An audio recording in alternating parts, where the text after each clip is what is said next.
এগৰাকী ৮০ বছৰীয়া বৃদ্ধৰ শিল্প সাধনা নাম লোকেশ্বৰ বৰদলৈ নিপুণ হাতৰ পৰশেৰে নিতৌ ন সৃষ্টি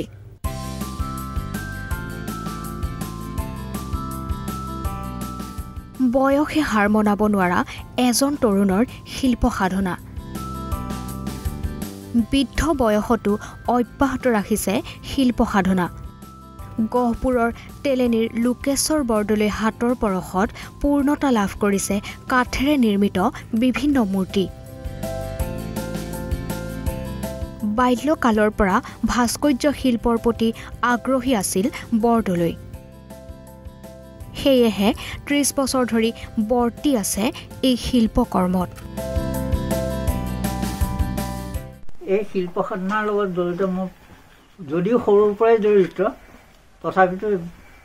উপাৰ্জনৰ পথ হিচাপে বাছি লোৱা প্ৰায় ৩০ বছৰ হ'ল আৰু এই ৩০ বছৰ ধৰি মই এইটো কৰ্মকে কৰি মই উপাৰ্জন কৰি আছোঁ মই মানে সকলো ধৰণৰ বস্তুৱে নিৰ্মাণ কৰিব জানো আৰু ইতিমধ্যে কনকতাৰ মূৰ্তি বনাইছোঁ মুকুন্দ কাকতিৰ মূৰ্তি বাঘ সিংহ ইত্যাদি তাৰ তদুপৰি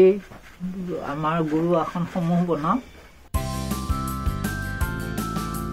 এইগৰাকী শিল্পীয়ে কাঠেৰে সাজি উলিয়াইছে শ্বহীদ কনকলতা বৰুৱা সতী সাধিনী এশিঙীয়া গড়কে ধৰি বিভিন্ন মূৰ্তি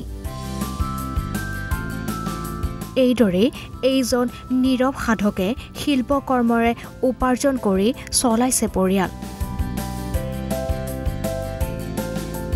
আনহাতে কাঠেৰে নিৰ্মাণ কৰি উলিওৱা এশিঙীয়া গড় ইংলেণ্ডৰ পৰ্যটকেও ক্ৰয় কৰি নিছে যাৰ ফলত এতিয়া দুগুণ উৎসাহেৰে নিৰ্মাণ কৰি গৈছে ন মূৰ্তি গহপুৰৰ পৰা হেমন্ত বৰুৱাৰ ৰিপৰ্ট ঈশান নিউজ